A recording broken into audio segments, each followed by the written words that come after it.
Hello and welcome to RC Time. Nice to have you back on here. Today I'm skipping ahead a little bit. I can't do a lot with the fuselage because I've had to put some filler in around the what you'd call I suppose the wing joint, but basically it's got a flaring for the fuselage to the wing. So I've put a bit of filler in there, so I can't do a lot to the fuselage today.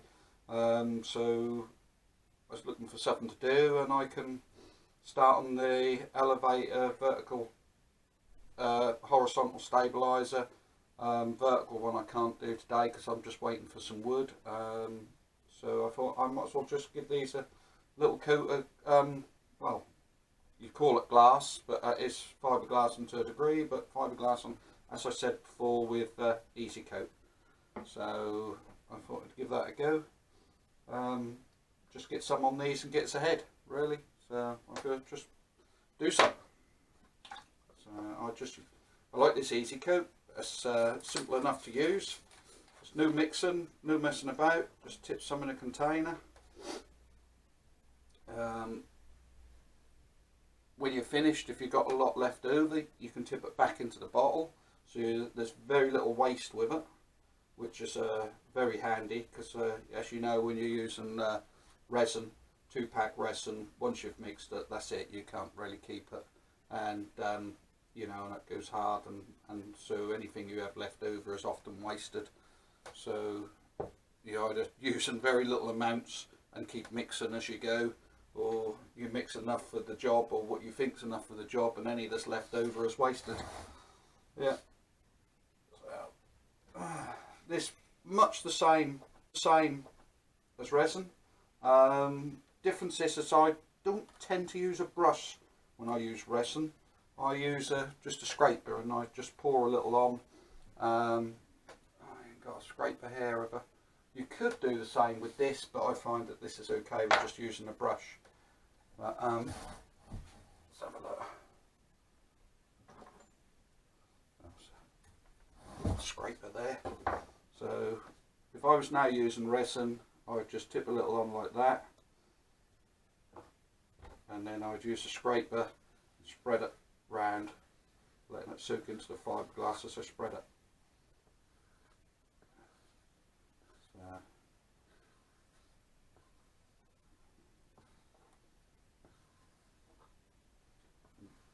as you can see, even with this Eze-Kote, this works pretty well like this.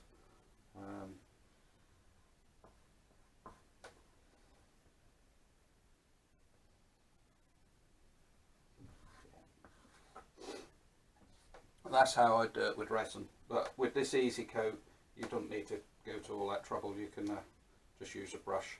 I find that when you're using resin, there's more pull on the matting with a brush, and a lot better with a scraper.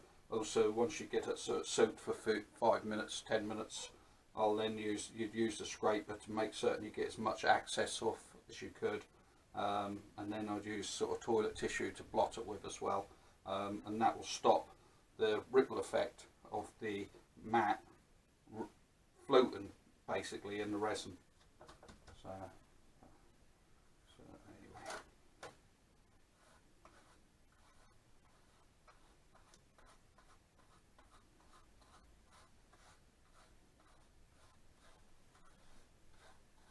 Right, I'm going around about halfway round the leading edge, a little bit more maybe. Doesn't really matter because this stuff really sounds easy, so that's no problem at all. I don't even worry about little things like that so much, as long as there's no air bubbles in there. If a little bit of matting, it's got a bit of a wrinkle in it. This sounds again so easy, that's fine. What you don't want is a bubble underneath, so that you've lost any strength that might be there, or you know, protected coating from the matting and the resin. So that's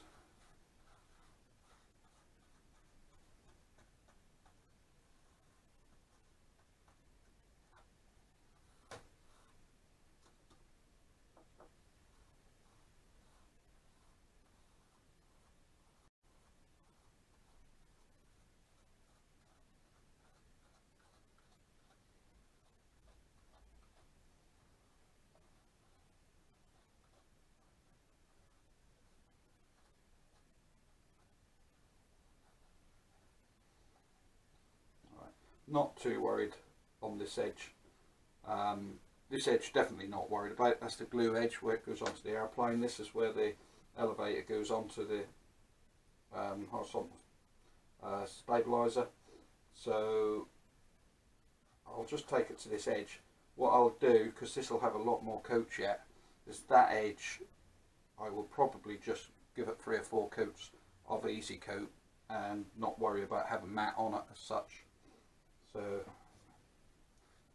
that'll just protect it if you was using a filled airplane, or if you were unlucky enough for it to get caught out in the rain.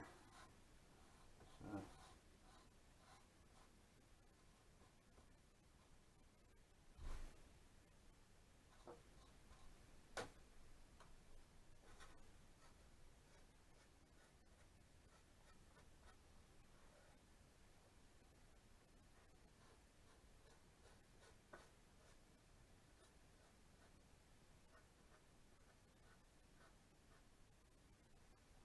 There we go. Let it dry.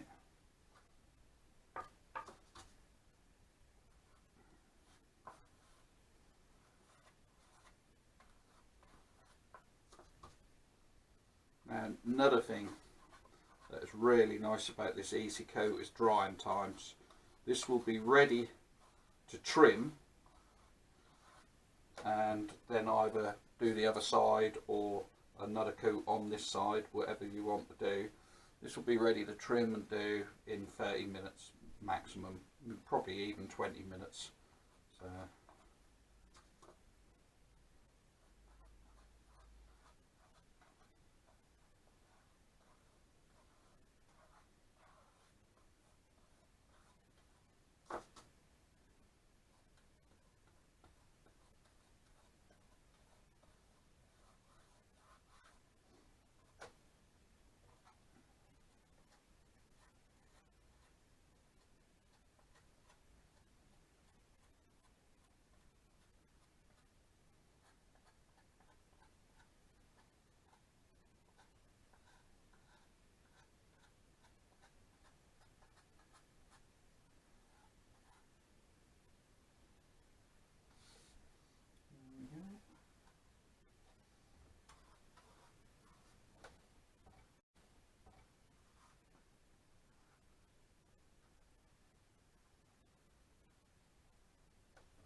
Yeah, looks okay. Let's say I'm more looking for matte that's dry and anything that's sort of lifted up. So, there we go. Obviously, if there's a puddle on there of excess resin, then I'd want to get that off as well. But that looks good. This wood is, I don't pre-do my wood, therefore your resin is soaking into the wood, especially this Eze-Kote, more so than what it would be if we was having 2-pack resin. So it tends to, you can get quite a bit on and then that will go dry as the wood sucks it in. Like that one there, it's already a couple of little dry patches coming there. I ain't going to worry about them because we're going to be doing 2 or 3 more coats of this Eze-Kote on there yet. So if it's soaked into the wood, that's not a bad thing, and that'll give it a good adhesiveness between the two. So that's okay.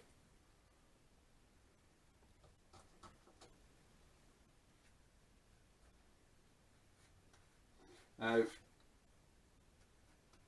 any of you done any fiberglassing before will know really good sharp scissors for cutting your mat or your cloth. So I use basically a pair of surgical scissors. I find they're brilliant. So I have to use them, and that cuts lovely the cloth without pulling it and tearing it.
when you're using this, your biggest problem is making certain it's clean when you start. I mean, you have to do that with resin as well as this. You don't want any little bits of sawdust underneath it. Anything that give you a little lump or a bump. But that's really the only thing that spoiled this stuff. It's, you know, so easy to use. I have done tests in the past where I've done two pieces of flat wood, only like 2mm thickness sheeting, just laid a couple of bits on the bench, and I've done one bit in this stuff and one bit in resin, done it to the finishing quality that I would normally do for either, and in general, to the feel, the texture, the finish, and even to a degree the strength, there was very, very little difference. If anything, I would say on the strength there was very little difference. How they broke when you break it was the only bit that was different, whereas the resin tended to shatter and fragment like a glass break, and this tended to break like wood breaking. But other than that, there's very little difference. But like I say, this will work out a little bit lighter on a small airplane, and a bit easier as well, because on a small airplane obviously everything you do is smaller. So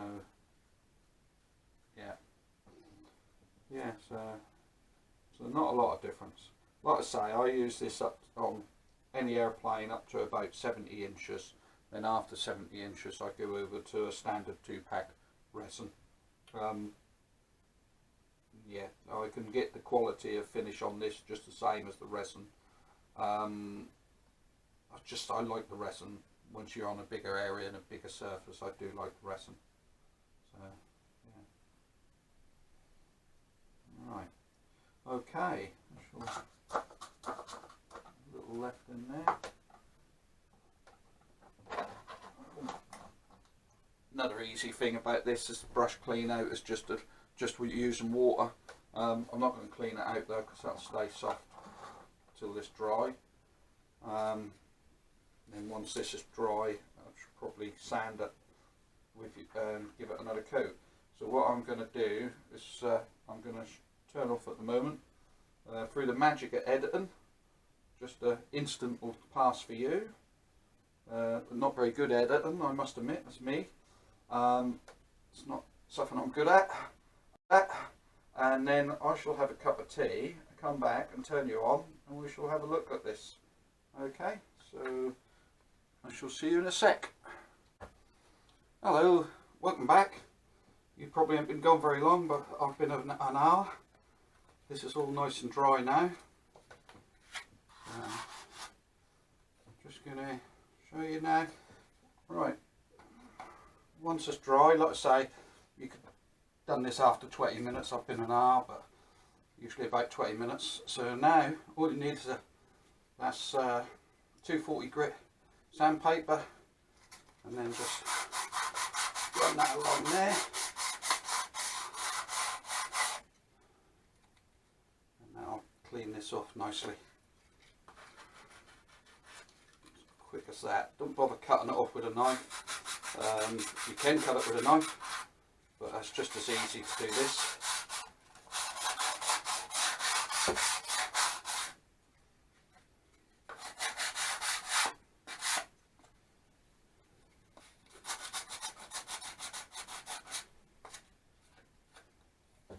There we go. There. And then just give that a quick rub over on the surface. Any lumps, bumps, drips.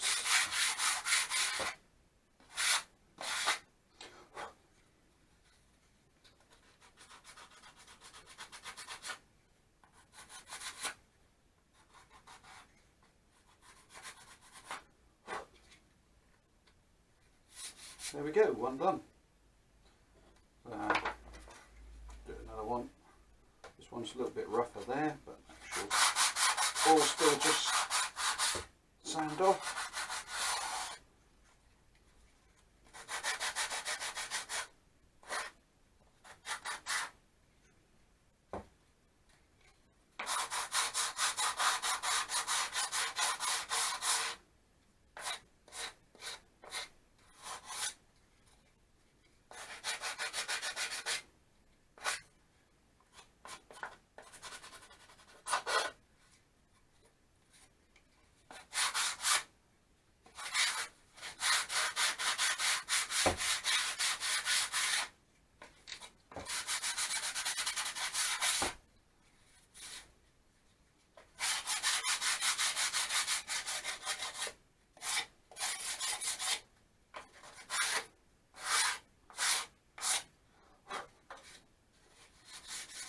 there we go. Just a few bits for the bin. Oh. And that's as easy as that. That's as easy as that. And they're now clean. So once I've done them like that, I'll now give them this second coat. Now this I put on quite thick. Get plenty on. What this is doing is it's filling any holes and pinprick bubbles that are left in the matting in the cloth. And you always get some. You get it, you know, if you're using resin, you'll get it as well. So it's quite standard. I use a little bit different technique with resin, but it still involves a second coat on the 2-pack resin. On this, we'll probably use 3 coats after the fiberglass is put on. So we'll coat it now, we'll let this dry, give it another sand and another coat, sand and another coat, wet and dry, ready for the primer. So what I will also do is just go along that edge there, because I know there's a little bit there. So there you go. Right, that one's done. So let's just leave that.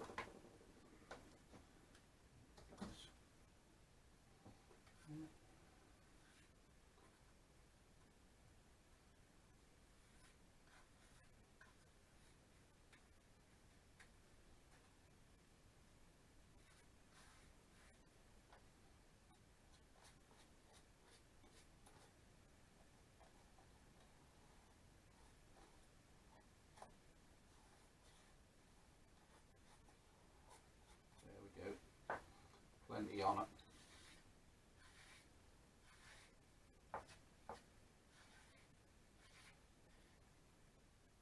There, and I don't know how good a view you're going to get of that in the camera, which is now starting to look shiny and smoother.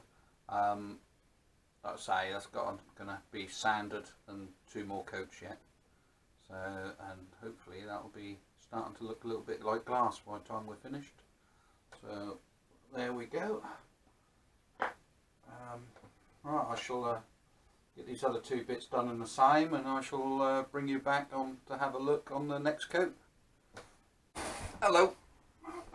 Okay, 4th coat done. You might not have seen the 3rd coat. I'm not certain how my editing will come out. We shall see. But as you can see, if I hold that up in the light, she's getting very glossy and smooth now. So I'm just going to give it a little run over with some 600 grit paper, some very fine paper, and then I'll actually just show you what she's like if I put a little bit of primer on it. I ain't going to do a lot of primer, and because weather ain't right for having all the windows open and the fan on, so I'll have to mask up for priming and stuff. So I'm just going to give you an idea. So this, like I say, this is 600. It's hardly gripping at all. That just takes any imperfections off that might have been left.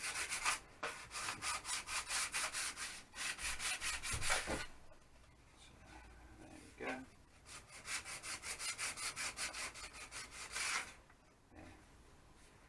There we go. Let's just stick a little bit of primer on. Only got a little in this can left, so I don't know how this goes.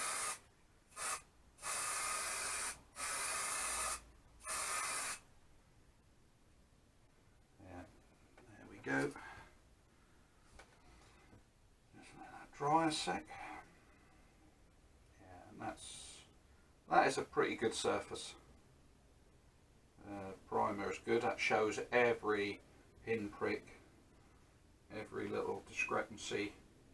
Now that is not too bad. Now what I would tend to do, that's just a thin coat of primer. I'd probably give it a 2nd primer and wet and dry it, and then should be ready for painting. She's nearly dry now, look there.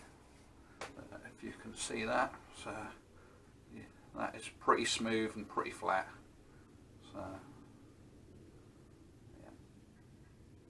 there you go, and there you have it. So that's using Eze-Kote resin, which is just a single pack resin, no mixing. It's water based, very easy to use.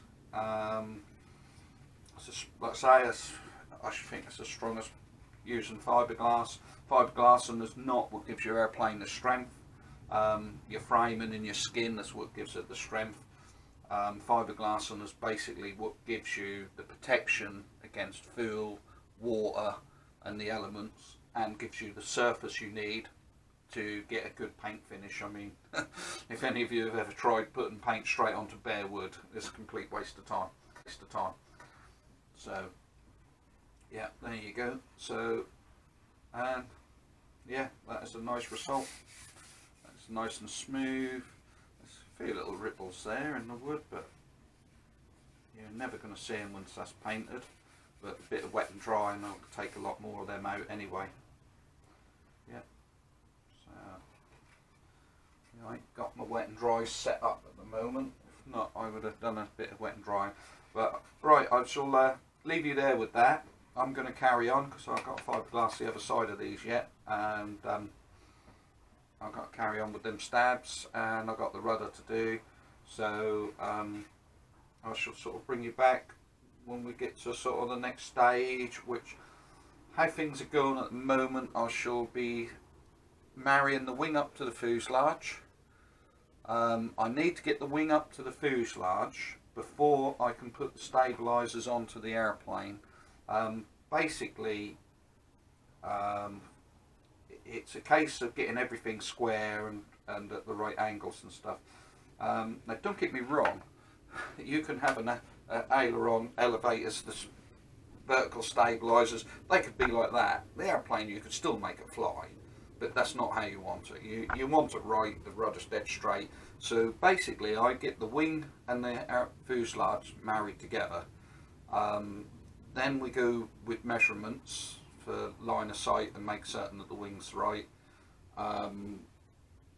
Once that's right, I then get the vertical stabilizer on, so dead to the right angle, right to the wings, right to the fuselage. Then I use that and measure down for the horizontal stabilizers, so that basically I shall make a triangle up at a tape measurements and have all taped, so it's all set and dead right as we glue them on.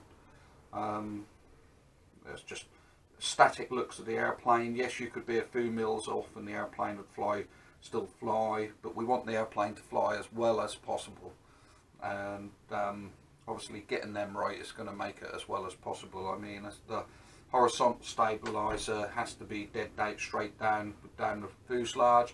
Anything out, it's just like having a rudder that's badly trimmed, and you're then going to have an airplane that snakes around the sky, doesn't fly in a good straight line, or you know, it could look like it's in a crosswind all the time and stuff like that. You still fly it and you could still get it around the sky, but we want it to fly as well as possible, so them bits will take some time. So I shall probably bring it back to have a look at that and how I do it. Everybody will have a different way. So yeah, I should be able to do it in the workshop. On the bigger airplanes I have to go down and accommodate the wife's dining table, which she gets shirty about, but yeah, we should be alright on this in here. Alright, so shall see you next time. Thank you, and bye bye.